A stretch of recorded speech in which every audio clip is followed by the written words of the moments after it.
Imagine waiting for days, holding on to hope with every passing hour, only to discover that it was all an illusion. In today's powerful story, we follow John, an elderly man who spent 5 long days waiting at an airport, clutching a bouquet of roses meant for a woman he'd never met in person.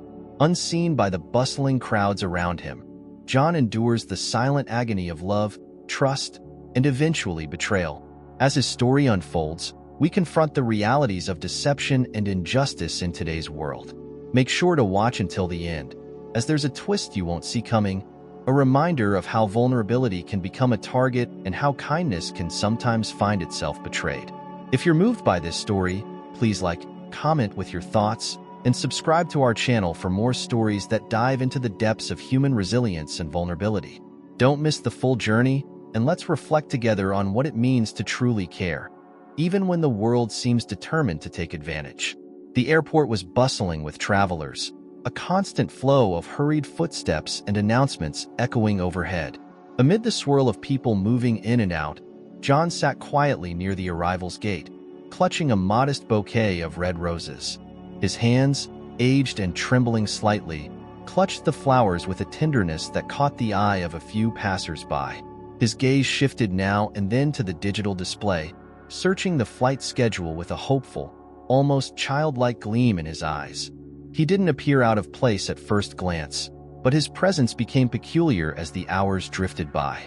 John was a man in his 70s, with a face etched with lines that told stories of laughter, hardship, and resilience. His silver hair was combed back neatly, and his attire, though simple, was chosen with care. A gray suit jacket, pressed trousers, and polished shoes that reflected his anticipation. Every now and then, he would check his watch, sigh, and look around expectantly, as though willing someone to appear from the bustling crowd. Mike, a security officer at the airport, had been on his usual patrol when he first noticed John. Initially, he thought little of it. People waited around for hours at airports, after all, but over the next day or two, he saw John in the same place, still clutching those roses, still scanning the crowd with an increasingly weary gaze. On the third day, as John shifted in his seat with a tired slump to his shoulders, Mike decided it was time to approach him. "Excuse me, sir," Mike said gently, his tone careful and respectful. "Are you waiting for someone? I've seen you here for a few days now." John looked up, his expression softening as he registered the question. "Oh, yes," he replied with a faint smile. "I'm waiting for Maria. She's coming to meet me from another country. I got here early, that's all." His words were accompanied by a hopeful smile, though there was an underlying strain in his eyes that Mike didn't miss. "Maria?" Mike repeated, glancing at the bouquet in John's hands. "Is she family? Or—" No. John chuckled softly. "We've never actually met in person. We've talked, though, online, you know. It sounds strange, doesn't it? But she's wonderful, and she said she'd be here. I wanted to be here early to welcome her." Mike nodded, though something about the situation unsettled him. As a security officer, he'd seen many stories unfold at the airport, from joyful reunions to tearful goodbyes. But John's story stirred a different concern within him. "How long have you been waiting, if you don't mind me asking?" John hesitated, glancing down at the roses as though they might provide an answer. 5 days, actually," he admitted softly, his voice nearly lost in the ambient noise of the airport. "But that's okay. I don't mind waiting. She's worth it." The words tugged at Mike's heart. Here was a man who clearly believed in love and was willing to go to great lengths, despite his age. For someone he'd only known through the glowing screen of a computer. But Mike couldn't shake the feeling that something wasn't right. He'd encountered situations like this before. Stories of people who had been taken advantage of by distant lovers who were never quite who they claimed to be. "Have you had any messages from her since you arrived?" Mike asked, keeping his tone casual. John's face fell just a little. "Not since I got here, no. She mentioned she'd have to sort a few things out, but I figured that's normal, you know? It takes time to travel. These things aren't always easy." A brief silence passed between them, the noise of the airport fading as both men lingered in their own thoughts. Mike was weighing his words carefully, reluctant to shatter the hope that John held onto so tightly. But he knew he had to say something. If John had been there for 5 days without a word, then maybe he was holding on to a hope that wasn't based on reality. Would you like me to check if there's a way to find out about her flight? Mike suggested gently, his tone friendly and unthreatening. John's face lit up with a flicker of hope. Could you? That would be very kind of you, Mike. I'd appreciate it, really. They exchanged a brief nod, and Mike left John with the roses, glancing back once more at the elderly man whose eyes remained fixed on the arrival gate, a faint spark of hope still glimmering despite the weariness that was beginning to show in his posture. Mike's steps were firm as he made his way to the security office. Something deep down told him that John was waiting for a promise that would never be fulfilled, but he held onto a sliver of hope for the old man's sake. For now, John continued his silent vigil, the bouquet in his hands beginning to wilt, though he scarcely noticed. Each petal that fell seemed to mirror the growing doubt in his heart, though he refused to acknowledge it. In his mind, Maria was still just a few steps away, ready to walk into his life and turn all his lonely years into something bright and new. He would wait as long as it took. Before we continue with this heartwarming story, don't forget to like and subscribe to the channel. This is how you can contribute and help us continue bringing meaningful stories about justice and overcoming challenges. Click the subscribe button now and turn on notifications so you don't miss what's coming next. Let's keep going. Mike returned the following day, his concern for John growing with each hour that passed. The elderly man still sat by the arrival's gate, a permanent fixture in the sea of transient travelers. The bouquet of roses in his lap had begun to wilt, a few petals now scattered around his seat. John's hopeful gaze hadn't wavered, but his posture was noticeably more slumped, and dark circles had formed under his eyes. "Good morning, Mr. John," Mike greeted, pulling up a chair beside him. "You're here early again. Have you had any news from Maria?" John's face lit up at the familiar voice, but his smile was weak, tired. "Oh, Mike. Yes, I thought today might be the day." His fingers gently brushed over the roses, rearranging the petals as though they were fresh. "I haven't heard anything, but I know she's trying to get here." Mike hesitated, watching John's worn expression and the shadows under his eyes. "I spoke with my supervisor about this yesterday, actually. He thought maybe we could help you get in touch with someone from her country. Perhaps an embassy contact?" John blinked, his expression faltering for the first time. "An embassy? Oh, I don't think that's necessary. Maria, she'd reach out if she could. I'm sure of it." Of course, Mike replied gently, not wanting to push too hard. "But sometimes international travel can be tricky. Have you ever, seen a picture of her? Just so we know who to look out for." A faint flush of embarrassment colored John's cheeks. "Yes, well, she sent me some photos, of course. She's beautiful, Mike. Just beautiful. Brown hair, lovely eyes. She always smiled for me." His voice was thick with admiration, but also a fragility that Mike couldn't ignore. Mike leaned forward, his gaze warm but direct. "And she's the one who asked you to come here?" John hesitated, his fingers twitching slightly over the bouquet. "Yes, well, she said she'd come here to meet me, but she did ask for a bit of help beforehand. She was in a difficult situation, you see. Medical bills, something about her mother being sick." He stopped, glancing at Mike as if looking for confirmation that he wasn't foolish. "How much help did she need, if you don't mind me asking?" Mike's tone was calm, but inside he felt a pang of dread. John shifted uncomfortably, eyes dropping to the floor. "A few thousand, really?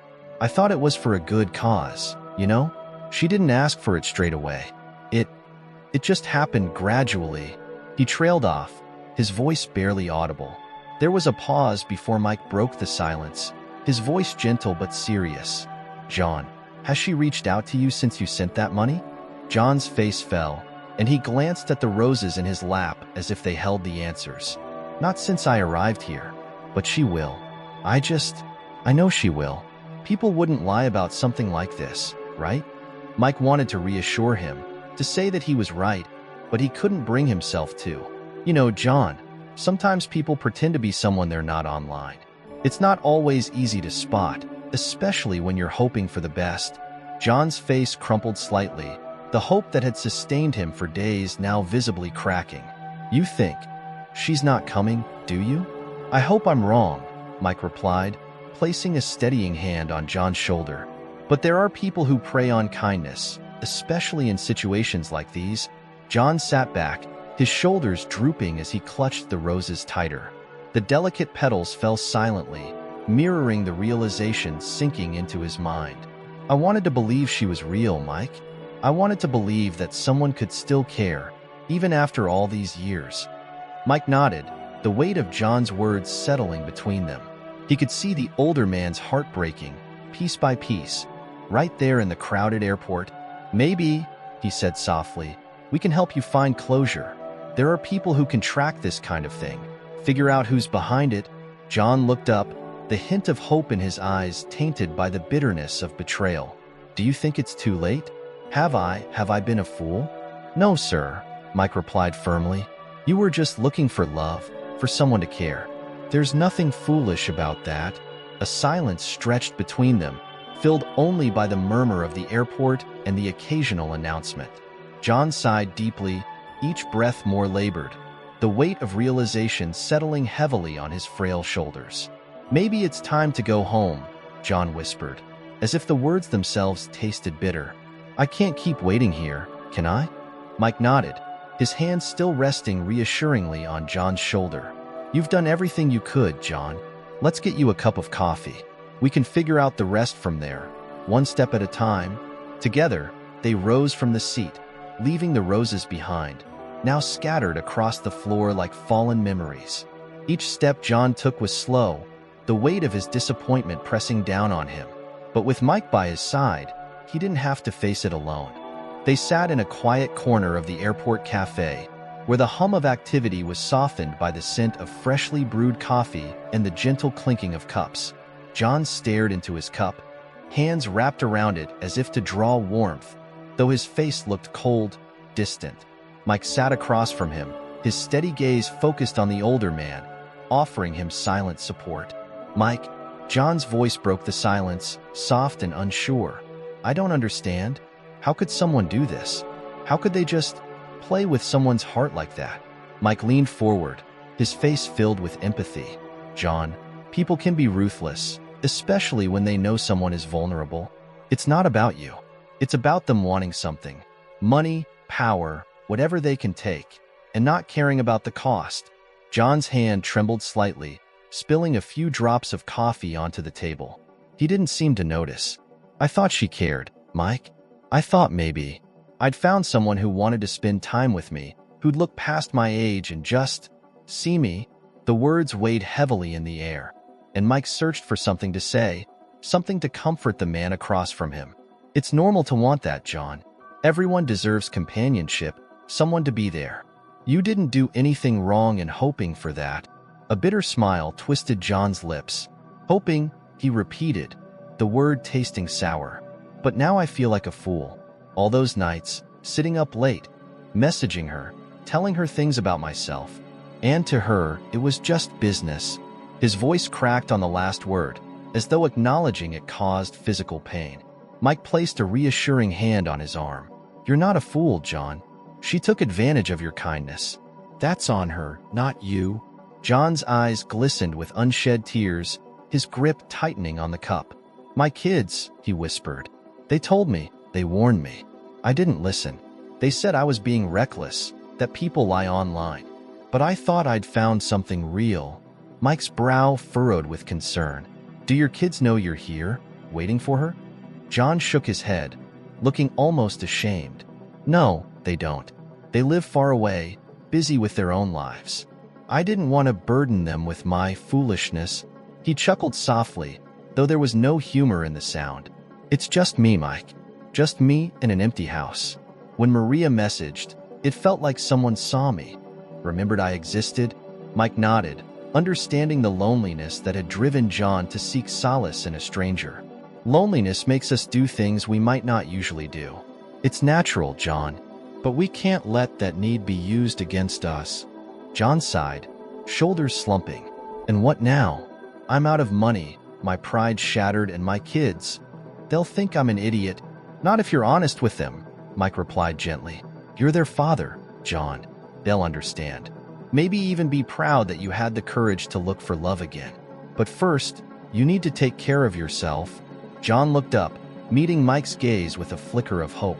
Take care of myself? How, Mike? I feel like there's nothing left. Start small, Mike suggested.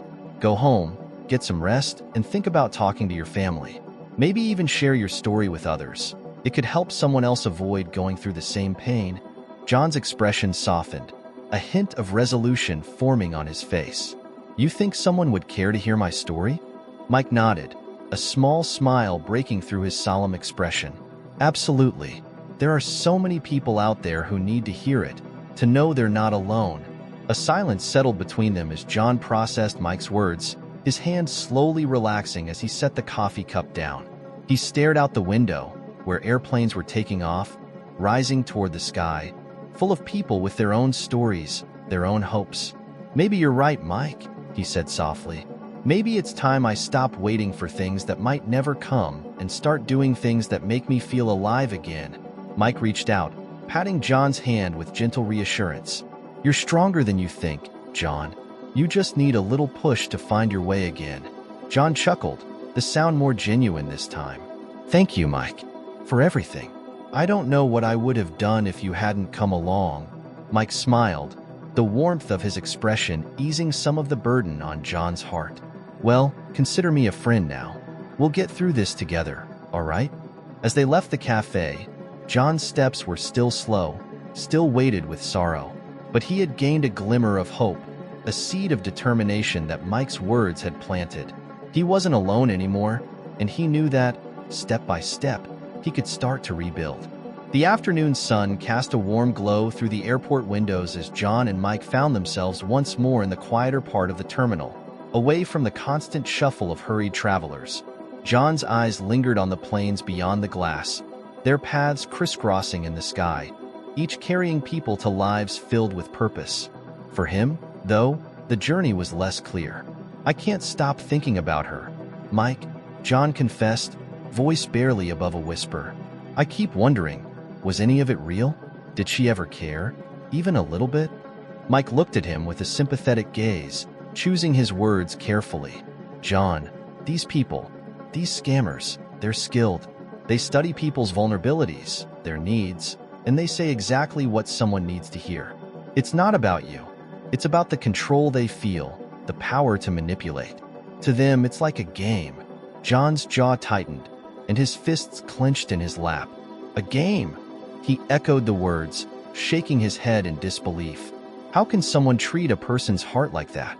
How can they sleep at night, knowing they're destroying someone's trust, their hope? Mike leaned in, his tone both firm and compassionate. Because they don't think of people as people. They see dollar signs, weaknesses, and opportunities. They build this fantasy, and they make you part of it, even though you're just a pawn to them. They make it feel like it's real because they know that's what people like you, good people, believe in. John swallowed hard, a tear slipping down his cheek. Good people, he murmured, almost to himself. I thought I was doing something good, something meaningful. I wanted to believe in her. You are a good man, John, Mike said, placing a comforting hand on his shoulder. Good enough to still believe in others, even after what's happened. The older man sniffed, wiping his eyes with a shaking hand. But I'm just so tired, Mike. I feel empty. It's like she took everything, every last bit of hope and kindness I had. What if I never get it back? Mike paused, letting John's words settle between them before responding. Healing doesn't happen overnight. She may have taken advantage of your kindness, but she can't take away who you are, deep down. That's yours, John. And if you need help, we can get it. John looked at him, something flickering in his gaze. What do you mean? There are people who specialize in helping victims of scams like this, Mike explained. Counselors, support groups, even legal advisors if you decide to pursue it further. You don't have to face this alone, John. For the first time, a sliver of resolve appeared on John's face. Support groups? People who've been through the same thing? Mike nodded, his expression encouraging. Exactly. There are others out there, John. People who understand exactly what you're going through. John let out a deep, shuddering breath, his gaze drifting back to the airport windows. I never thought I'd end up like this. Alone, empty, believing in something that was never real. Mike squeezed his shoulder reassuringly. You're not alone, John. Not anymore. And it's okay to feel hurt, even betrayed.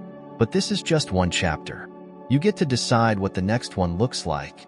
John sat in silence, the words settling in his heart, filling some of the empty spaces left behind by Maria's betrayal. You really think I can move on? I do, Mike replied firmly. But it starts with letting go of the guilt and the blame. You did nothing wrong, John. The only one at fault here is the person who took advantage of you. John's lips pressed into a thin line, his hands clenching and unclenching as he processed Mike's words. She made me feel like I wasn't good enough unless I helped her. I thought, maybe if I did everything right, she'd care for me. That's exactly what she wanted you to feel, Mike said, his voice tinged with sadness. She knew how to manipulate your kindness, to make you doubt yourself so she could keep asking for more. A bitter chuckle escaped John's lips. Well, she got what she wanted, didn't she? The money, the attention, everything I could give. Mike shook his head.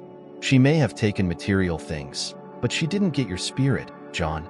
That's still yours, and it's something she could never touch. John nodded slowly, his expression shifting as he absorbed Mike's words. You're right. She might have taken my money, my time, but she didn't get the best of me. That's still here. There you go, Mike encouraged, smiling gently. You're stronger than you think, John. John gave a faint smile, though there was still a shadow in his eyes. Thank you, Mike. Really. For listening. For being here. I don't know what I would have done if you hadn't stopped to talk to me that day. That's what friends are for, Mike replied, patting his shoulder. We look out for each other. And now you know that you're not alone in this, right? John nodded, a sense of peace beginning to settle within him. Right. As they sat in silence, watching the world move around them, John's mind lingered on the idea of starting fresh, of rebuilding. He didn't have all the answers, but for the first time in days, he had hope. Hope that the next chapter of his life could be different. After a few days spent processing everything with Mike's guidance, John found himself beginning to accept the painful truth. He spent less time at the airport, though he returned one last time to make peace with the place where he had once held so much hope. As he sat alone, reflecting on his journey, his phone vibrated on the table. His heart skipped a beat when he saw the name Maria flash on the screen. Hands trembling, he hesitated, staring at the screen in disbelief. Could it be real? Could she actually have come to explain herself? With a quick, deep breath, he answered, his voice thick with emotion. Maria? A soft, accented voice replied, the familiar sound almost soothing. John, I'm so sorry. I didn't mean for things to end like this. There were complications. John's heart wavered between hope and caution, his fingers gripping the phone tightly. Complications? He repeated, his voice wavering. Then, it was real? You're real? Of course, John, she replied, a hint of sadness in her tone. I got into some trouble. It's not easy to explain, but I needed help, and I didn't know how to reach out to you without asking for more. John's eyes closed, a deep sigh escaping his lips. He wanted to believe her, wanted to believe that everything he had gone through wasn't just a lie. Maria, I waited for you, 5 days at the airport. I thought you cared. There was a pause on the other end, and he could almost hear her hesitation. I do care, John. I really do. You have to believe me. Can we meet? Just once, to talk? John's pulse quickened. Meet? You want to meet? Yes, she replied softly. I'll be at the same airport tomorrow at noon. I'll be there. I promise. The line went dead, and John stared at the screen, the hope surging back into his chest like a wildfire. Maybe, just maybe, there was a chance she had been telling the truth. Maybe she'd come to explain everything, to make things right. When he called Mike later that day, his voice was nearly giddy with anticipation. Mike, she called me. Maria called me. There was a pause before Mike answered, his tone cautious. She called you? After everything? Yes. She explained that things were complicated. But she wants to meet tomorrow, John said, his voice quivering with excitement. I knew there had to be a reason, Mike. I knew it. Mike listened in silence, the tension in his voice palpable. John, I don't want to crush your hopes, but are you sure this is wise? What if she's just asking for more? John's face fell slightly, but he shook his head. No, she said she'd be here. She wants to talk in person. That means something, doesn't it? Mike sighed, struggling to keep his skepticism in check. John, I want to believe you. I really do. But you've been through a lot already. Just be careful, all right? John nodded, his resolve firm. I'll be careful, but I need to see her, Mike. I need closure. I need to know if there was ever something real between us. The following day, John was at the airport once more, standing by the arrivals gate, his eyes scanning the crowd. He dressed in his best clothes, wearing the same suit he had worn on the first day he waited, hope renewing his spirit despite the long days he'd endured. As the minutes ticked by, his heart pounded in his chest. Noon came and went, the crowd thinning as flights landed and passengers dispersed. The minutes turned into an hour, then two, as John's hopeful gaze became desperate, searching every face, every figure for the woman he believed might still care. Finally, he spotted a woman walking towards him, her eyes wide as they met his. His breath caught. Maria? The woman looked at him, then her gaze shifted, uncomfortable. No, sir, I'm not Maria, she said softly, sidestepping him to join another passenger nearby.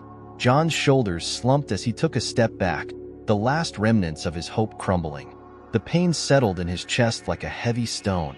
She wasn't coming. She never had been. At that moment, Mike appeared by his side, his hand resting reassuringly on John's shoulder. I'm so sorry, John, he murmured, his voice filled with empathy. I was hoping she'd prove us all wrong. John's lips quivered, his face pale as he looked at Mike with red-rimmed eyes. I wanted it to be true, Mike. I wanted to believe someone could care again. Mike nodded, his face etched with sorrow. I know, John, but some people, they only care about what they can take. John's hand clenched around the handle of his small bag, the finality of it settling over him. I feel like I'm disappearing, Mike. Like nothing I believed in matters anymore. Mike pulled him into a brief, comforting embrace. You do matter, John. Don't let her steal that from you. She can't take away who you are, or the good in you. As they walked toward the exit, John's steps were heavy, burdened by the weight of his disappointment. The lesson was painful, but with Mike by his side, he knew he could start to heal, one step at a time. The following days were quiet for John, filled with a heavy silence that seemed to cling to him, even as he tried to keep himself busy. But despite his efforts, a gnawing shame lingered, a feeling he couldn't shake. The emotional toll of the deception weighed heavily, leaving him struggling to regain his footing. One evening, Mike stopped by John's modest apartment, a brown paper bag in hand. Thought you might want some company, he said, giving a reassuring smile as he held up the bag. Got your favorite, chicken soup, and some rolls. John opened the door wider, managing a faint smile as he gestured for Mike to come in. You're a good man, Mike. I don't know what I did to deserve a friend like you. Just by being you, Mike replied, setting the bag down on the small kitchen table. Have you been holding up? John sighed, the weight of the question settling over him. It's hard, Mike. I feel like I've been hollowed out, like there's nothing left. Everywhere I go, I see reminders, and it's like the shame just follows me. Mike nodded, understanding the pain etched into John's words. That's part of it, I think. It takes time. Healing isn't easy, but it's possible. You'll get through this. They ate in comfortable silence for a few minutes before John spoke up, his voice barely above a whisper. Mike, I got a letter in the mail today. Oh. Mike looked at him, eyebrows raised. Good news, I hope? John hesitated, running a hand through his thinning hair. Not exactly. It's from my bank. He took a deep breath. I've been behind on payments. You know, after everything with Maria, I sent her more than I had. I thought I could figure it out later. Mike's face grew serious. How much do you owe? Too much, John replied, his voice thick with regret. They're threatening to repossess my apartment if I don't come up with the payment soon. I don't know what I'm going to do. Mike's eyes softened, and he placed a hand on John's arm. Listen, John, you're not alone in this. We'll figure it out. Maybe there are resources, programs that can help. John shook his head, his gaze distant. I feel like I'm at the end of my rope, Mike. I've already asked for so much help, from my family, from friends. I don't know if there's anything left to lean on. Mike took a deep breath, his expression resolute. Then let's look for options together. I know some organizations that help people in situations like this.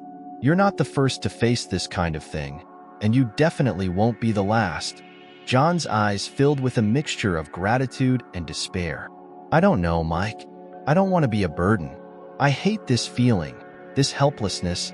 You're not a burden, John, Mike said firmly, his voice steady. You've got people who care about you, and I'm one of them. Leaning on someone isn't weakness. It's part of healing. John's shoulders relaxed, a glimmer of hope breaking through the shadows that had clouded his mind. You really think there's a way out of this? Mike nodded, his gaze unwavering. Absolutely. First, we'll figure out how much you need to catch up on. Then we'll take it step by step. And hey, if anyone at the bank gives you trouble, I'll be right there with you. A faint smile curved John's lips. I don't deserve this kindness, Mike. Yes, you do, Mike replied without hesitation. You've been through hell, but you're still standing. That's something. They continued eating, the silence now filled with a sense of camaraderie and resilience. For the first time since his encounter with Maria, John began to believe that maybe, just maybe, he could find a way out of the darkness. As they finished, Mike cleared his throat. One last thing, John. I know it might feel strange, but have you thought about talking to a counselor? Someone who could help you process all this? John's expression became hesitant, but he nodded slowly. I suppose I could try. I'm not sure it'll do any good, but maybe it's worth a shot. Good, Mike said, nodding approvingly. There's no shame in asking for help. It's a strength, not a weakness. They sat together as the evening wore on, exchanging stories and small laughs, the warmth of friendship filling the room. For John, it was the first true comfort he'd felt in weeks. And for Mike, it was a reminder that sometimes even the smallest acts of kindness could make all the difference. A few days later, John sat in the bank manager's office, his hands folded tightly in his lap. The room was sterile and cold, painted in muted tones of gray and beige. He could feel the weight of his financial troubles bearing down on him as he waited, his heart pounding with anxiety. The bank manager, Mr. Harris, entered with a polite but distant smile, carrying a file that John knew contained the details of his overdue payments. Good morning, Mr. Davis, Harris said as he took a seat across from John. I understand you're here to discuss some outstanding payments? John cleared his throat, his voice steady but laced with desperation. Yes, Mr. Harris. I'm aware I've fallen behind. Things got out of hand. I was dealing with some personal matters. Harris nodded, adjusting his glasses as he flipped open the file. I see, and I can appreciate that personal matters can sometimes create financial strain. However, the bank has certain protocols we must follow when accounts fall into delinquency, as you're aware. John shifted uncomfortably. I understand that. I need a bit more time, some sort of arrangement. I'm trying to get back on my feet. Harris's gaze softened momentarily, but his tone remained businesslike. Unfortunately, Mr. Davis, your account is several months overdue, and I see from our records that there were substantial cash transfers out of the country. Is that correct? John felt a flush of shame rise up his neck. Yes, it was. I made some poor decisions, but I'm willing to work with you, to do whatever it takes to keep my home. At that moment, Mike entered the room, his presence calm yet firm. He'd promised John he would be there, and his hand rested reassuringly on John's shoulder as he took a seat beside him. Good to see you again, John, he said with a warm smile, then turned to Harris. I'm here to support Mr. Davis and help him with any arrangement that might be possible. Harris's eyebrows lifted slightly, but he maintained his professional demeanor. And you are? A friend, Mike replied confidently.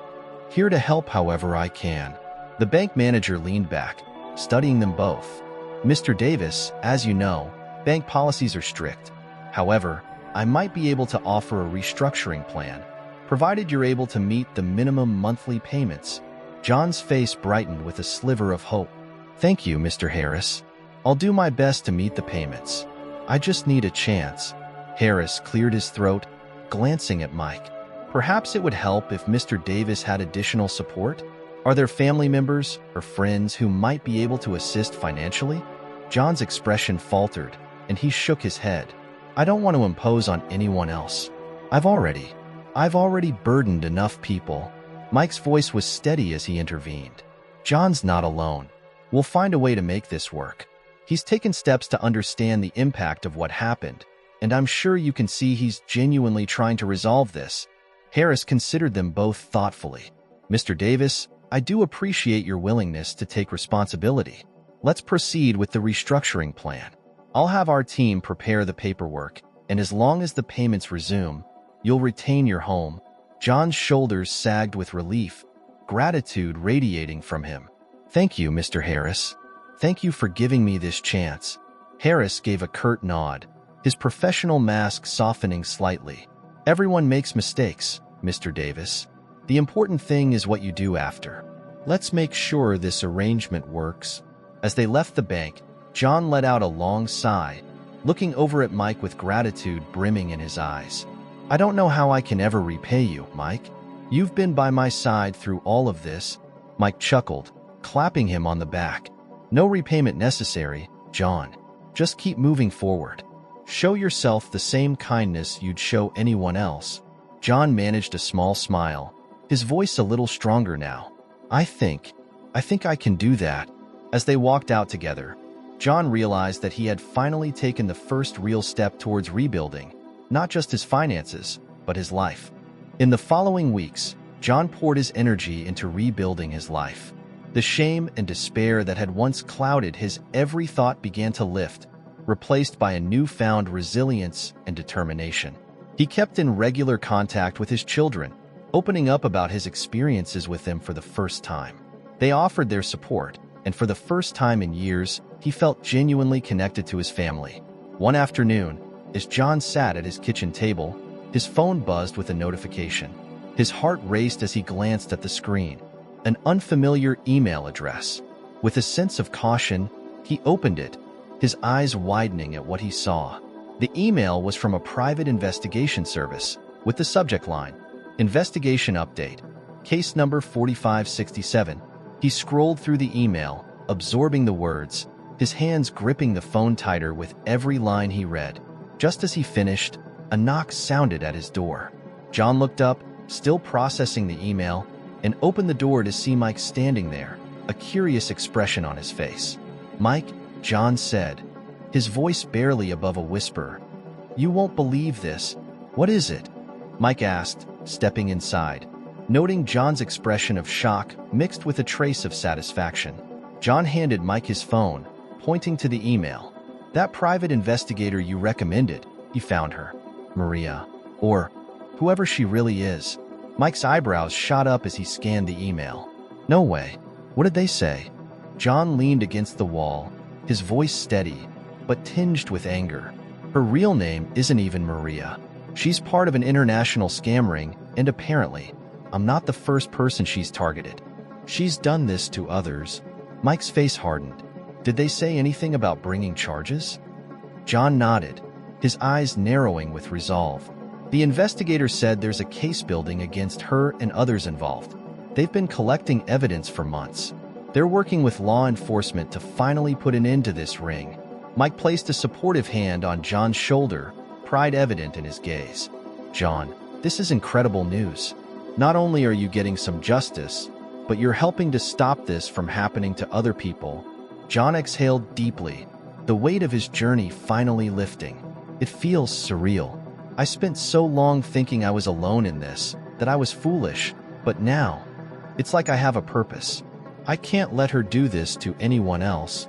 As the days passed, John found himself called in as a witness to provide a statement in the growing case against the scam ring. Sitting in the police station, he answered every question with a sense of resolve and calm. He felt stronger, no longer the vulnerable man he'd been before. This time, he was taking control. After giving his statement, he met Mike outside, the two of them walking down the steps of the police station together. "How do you feel?" Mike asked, giving John an approving look. John smiled, a warmth in his eyes that had been absent for too long. "Lighter. Like I've finally closed the chapter." Mike grinned, patting him on the back. "You did something brave, John, turning your pain into purpose like that. Not everyone can do it." John shook his head, a touch of humility in his expression. "I couldn't have done it without you, Mike. I think about where I'd be if you hadn't stopped to talk to me that day in the airport. Probably still sitting there, lost and hopeless." "You would have found your way eventually," Mike replied with a shrug. "But I'm glad I could be there. Sometimes we all need a little help." As they walked together, John felt a deep sense of gratitude, not only for Mike but for the journey that had transformed him. He was no longer a man defined by the pain inflicted upon him. He was someone who had endured, learned, and found strength in the most unexpected places. This story leaves us with powerful lessons about trust, loneliness, and the strength required to pick up the pieces after betrayal. John's journey, though painful, teaches us that kindness should never be a source of shame and that, even when we're misled, our ability to hope and connect remains a strength. John could have lost himself entirely in his despair, but thanks to the support of a friend, he realized that even after heartbreak, life can be rebuilt with resilience and courage. The truth is, deception thrives where there's loneliness, and it's a reminder to all of us. Stay close to those you love, communicate openly, and if you ever find yourself in need, remember that reaching out for help is a strength, not a weakness. We live in a world where kindness can be exploited, but we also live in a world where compassion and friendship can help us heal. John's story inspires us to stay vigilant, but also to stay kind, to rebuild when we're knocked down, and to look forward with hope. If this story touched you, please consider subscribing to our channel and leaving a comment. Let's continue sharing these important stories, reflecting on what they mean for each of us, and encouraging kindness and resilience.